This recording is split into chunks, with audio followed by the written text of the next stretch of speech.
Welcome to our Ontario dairy farm. Thanks for joining us today. If you're new here, welcome. If you're not, glad to have you back. It is toward the end of May, and yes, I am still wearing my winter coat. We've had some really up and down weather here in Ontario, and I think we're on like the 5th day in a row of just this gloomy gray weather, so we're getting a little tired of it. But we're thankful to have all of our seeds in the ground because we've been getting rain. Now we would just like some sun, not to be picky. Eddie and I are gonna move some single weaned calves into a group hutch.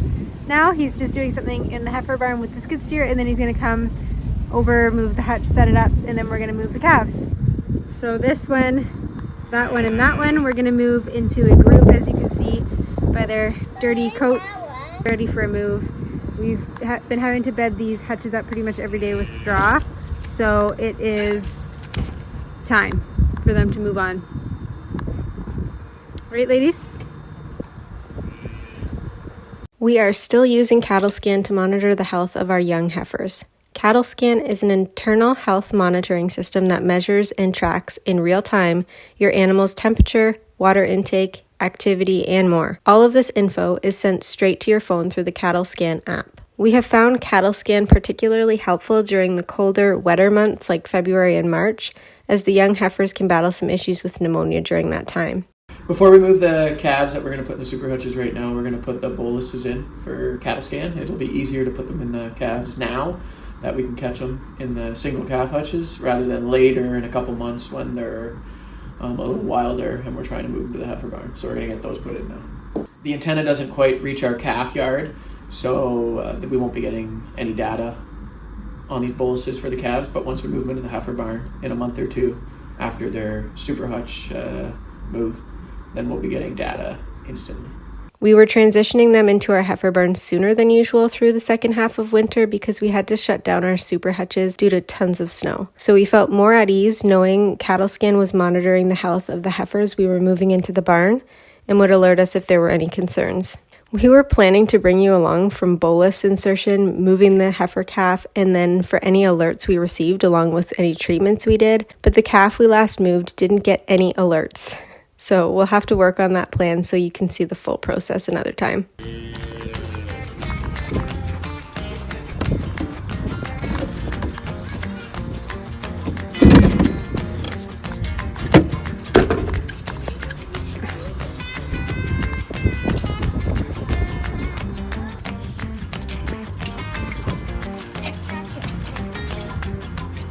What?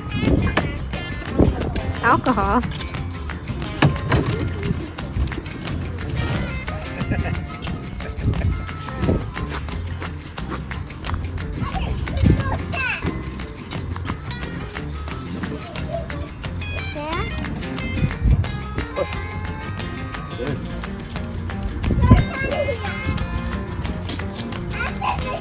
Right here's metal pegs.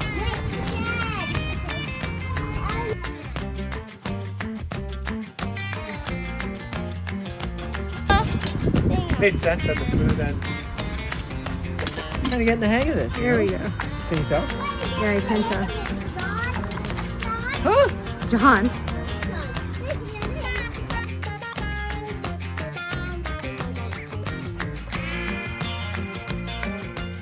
They'll clean up nicely now that they're in here and have fresh sand bedding.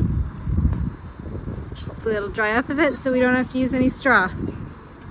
Hey ladies, I'll get them some feed and water and they'll be all set. I have not been overly present here at the farm lately. I have been busy with the kids and wrapping up homeschool for the year, and I took them to the cottage for a few days to get away and celebrate finishing up homeschool. So I've been busy with that, but Eddie's been taking care of the farm here. So he'll often send me some video clips if something kind of interesting has happened. So I'm gonna play those for you now and hope you enjoy the video. I had a robot call last night, guys. I should have filmed it. It was at 12:30. I had to come out and I had to replace this part on the robot, called the kickoff sensor. And when the kickoff sensor is not working, then one of the inflations that's milking the cow keeps coming off and going back on, and it's not sensing milk flow, or that's the way I would describe it. And I figured that's what the problem was. So I came out at 12:30, ran a cow through.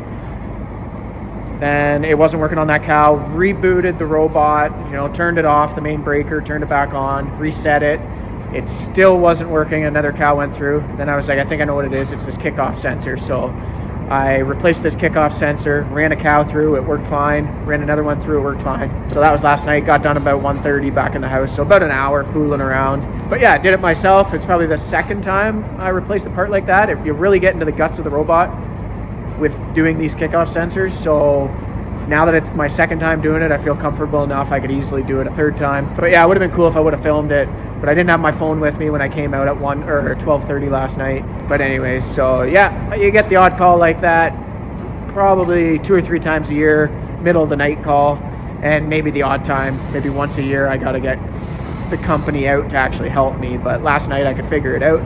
This is the kickoff sensor, and if it's not working properly, the inflation will keep coming off and it won't sense milk flow. So that's what had to be replaced.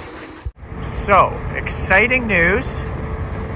This is a little bull calf from cow number 2. Cow number 2, she's in here. I'm just gonna milk her and then I'll put her back in with her calf. She can lick her off. She just calved. So the reason this is exciting, number 2 is the first calf that was born on this farm to have its own calf a second time. So she's in her second lactation now. So number 2 calved about a year ago. She milked for us. She got pregnant. She went dry for 2 months. Now she just had her second calf. So our first animal to be on her second lactation that was born on this farm. So we're 3 years now. She would have been born with it like in the first week of milking here. Then she calved 2 years after we started here. Now we're starting year 3 in June. Now she's milking for her second lactation, so that's kind of exciting. We got a cow that showed up on the computer that she was not active, so it shows up as like a red bar or a red line if they're not active as they normally are, which is basically telling you there's something wrong with them. They're either not getting up or they're just standing there for hours and not going for feed and water. And she also didn't go to the robot for 21 hours or whatever, and it's a cow that's been milking for 200 days. I think she's pregnant. So that's kind of weird. So this was yesterday, went out, had a look at her, and I was like, yeah, she's just kind of standing halfway in the stall, halfway out, not chewing her cud. Doesn't look terrible. Chased her through the robot. She had a bit of milk. Checked every quarter to see if she had mastitis. She had no mastitis, which is good because we're kind of on a roll for not having mastitis, so I was kind of worried about that. So she didn't have any mastitis. Put her in the pack pen or sick pen, which was empty, and she went up to eat some hay, went back down, but didn't seem 100%. So got a hold of the vet just by text message, told her some of the symptoms, took her temperature. It really wasn't that high. Our vet suspected maybe pneumonia setting in, so we want to get like right on top of that because cow health seems to be very good in the barn, and I don't like having sick cows. And I did a few things to her, and I'll show you what she looks like now. So here she is this morning. As soon as I point the phone at her and talk to her in front of her, she stopped chewing her cud, but she's been chewing her cud. She ate a lot of feed last night. There's a lot of manure in the pen. You can see some right there, so that's an excellent sign. Is eating a lot and passing a lot of waste. It means they're healthy. You can see her chewing her cud there now. I gave her some water and something they call Bubba Mix, and I pumped it to her yesterday. And vets would often recommend that to a cow to make sure they're getting lots of fluid. So like over a 5-gallon pail or 25 liters I gave her, and some Bubba Mix. It's supposed to get their stomach going and feeling better and maybe want to eat. So I did that to her. I also gave her Anafin, which is a painkiller, and I also gave her Xanel, which helps keep fever down. Those are medications you can use. You don't have to dump the milk. If you start giving antibiotics, you have to keep the milk out of the tank and dump it down the drain for so many days after you're done treating. So that ends up being like usually minimum week to 10-day thing of dumping milk and trying to get them to feel better. So I really don't like treating animals with antibiotics. I remember one farmer telling me once that he just hates pulling cows out of the tank and having to dump them down the drain. So he was a big fan of this Xanel medication. My dad wasn't a fan of Xanel. He never found it worked out well, but now that I'm on my own, I'm starting to use it. I'm finding, I think it's a good thing to use if you use it very quickly. If you're right on top of it before they even get a fever, it's something that can help. So I've been experimenting with Xanel, and if you're a farmer out there, give me your opinion on it.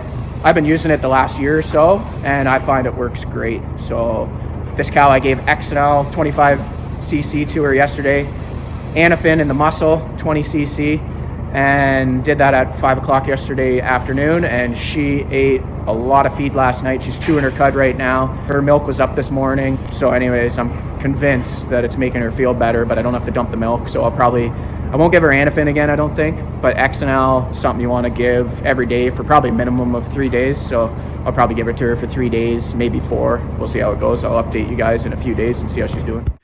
I just want to show the viewers here a report that we have on the computer, and it kind of lists all the cows and the days in milk here and how much they're milking.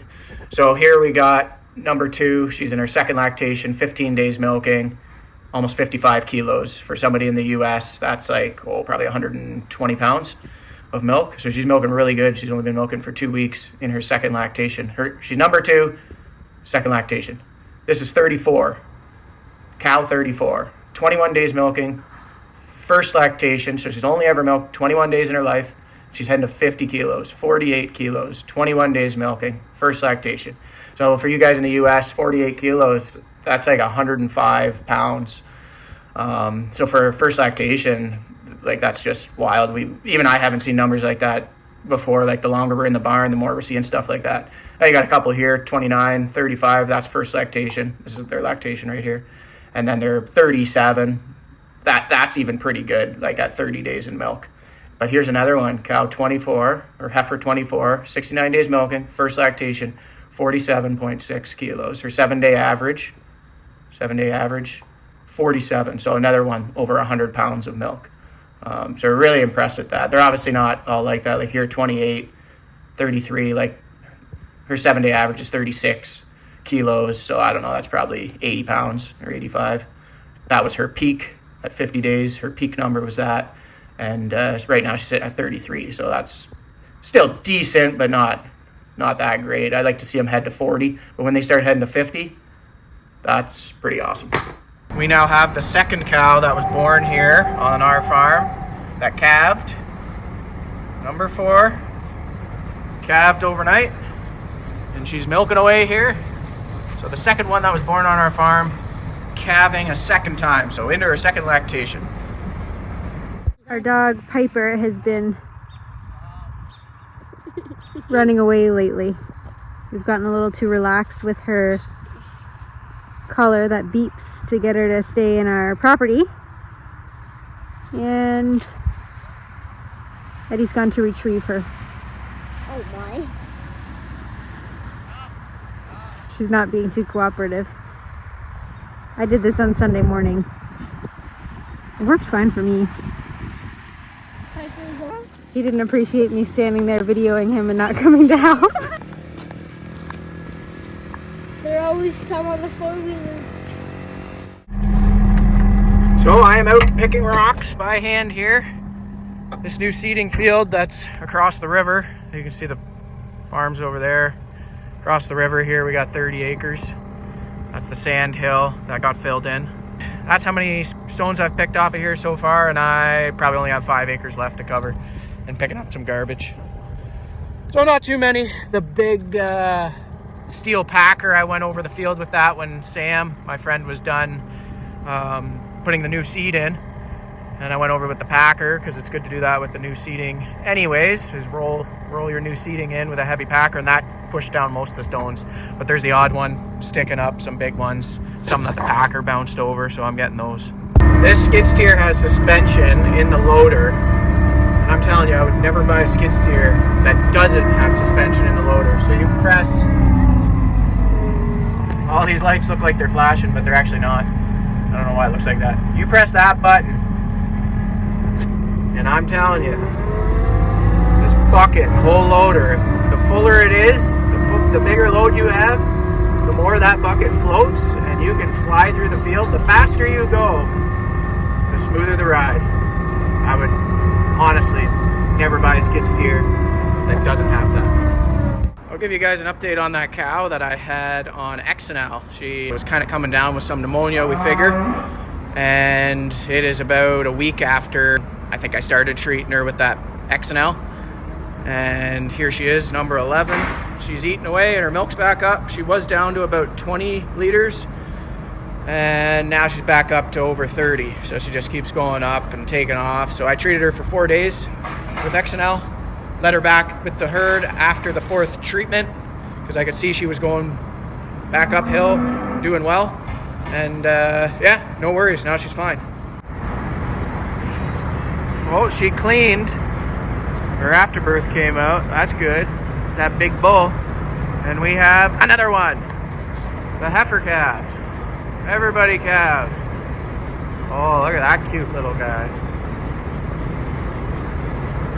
Great.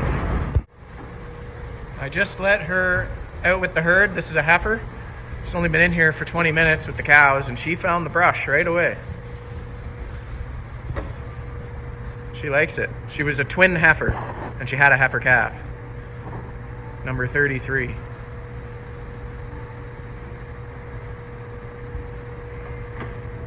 The pregnant heifer's just got some nice fresh grass here. My uncle that rents the shop here, he just lives down the road and every time he cuts his grass, he's got a collector on his mower and it collects the grass and he brings it in the heifer barn and spreads it out and lets them eat it. I think he kind of enjoys feeding them and seeing them kind of go nuts over this fresh grass. I guess you know you're a dairy farmer when it's Monday. You make a couple of calls right in the morning because that's what I do when it's the beginning of the week, 8 o'clock. If I got something on my mind, that's when I message guys. So I'm the first on their list of things to do. So I texted my 2 feed guys because I noticed, you know, we made a change last week, Monday, with the feed, a pretty big change because we ran out of a certain haylage. So all last week we were feeding new. We were going to let it run its course for a week. My fat is going down a little bit. My fetch cows are going up a little bit, but the milk is going up a bit too. So anyways, I connected with the feed guys and then the message I get back was, oh, we'll look into it tomorrow. And I was kind of like, okay, like I want you to look into it now, but anyways, look into it tomorrow, whatever. And then I called John Deere because there's a little bit of warranty thing going on with this skid steer, not a big deal. But anyways, and then nothing that affects me using it.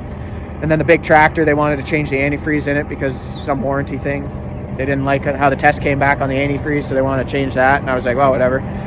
Tractor was busy last week. I'll call you next week when it's around. So I called John Deere, and then they're like, well, yeah, Dwight is here, one of the service guys, who's not he's a regular guy there, but not the guy I've been talking to.